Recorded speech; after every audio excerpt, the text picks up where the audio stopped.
আসসালামু আলাইকুম। টেক বড় বিডিতে আপনাকে স্বাগতম।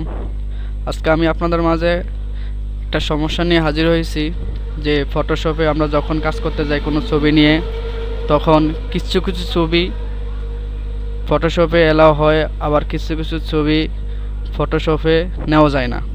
ঠিক আছে, সেই রকম একটা ফটো নিয়ে আমি আপনার কাছে হাজির হয়েছি যে আমি একটা ফটো আপনাদের সামনে নিয়ে দেখাইতে আছি যে কীরকম প্রবলেম ফেস হয়।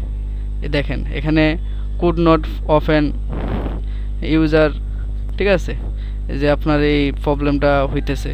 তো এটা কিভাবে মানে সলভ করবেন সেটাই আমি আজকে আপনাদের সামনে দেখাবো।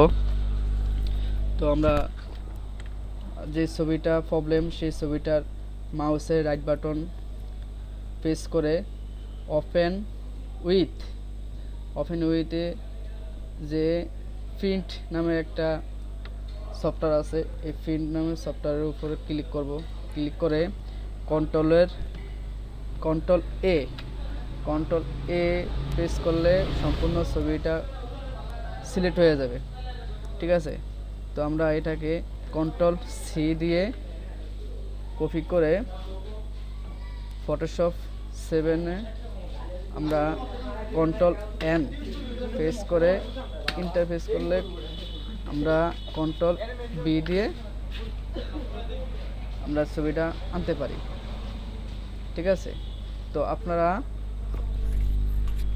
আপনারা যখন যে কিছু কিছু ফটো আপনাদের যখন ফটোশপ বা ফটোশপ সিসিতে ফটোশপ 7-এ যখন এই প্রবলেম ফেস হবে, তখন আপনারা আমার মতো এরকম ম্যানুয়ালভাবে এই প্রবলেমটি অবশ্যই সলভ করতে পারবেন।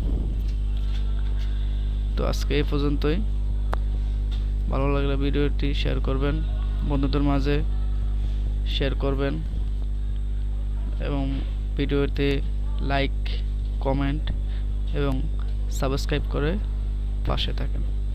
ধন্যবাদ। আবারও কোনো একটি টিউটোরিয়াল নিয়ে আপনাদের মাঝে হাজির হব। আসসালামু আলাইকুম রহমতুল্লাহি ওয়া বারাকাতুহু।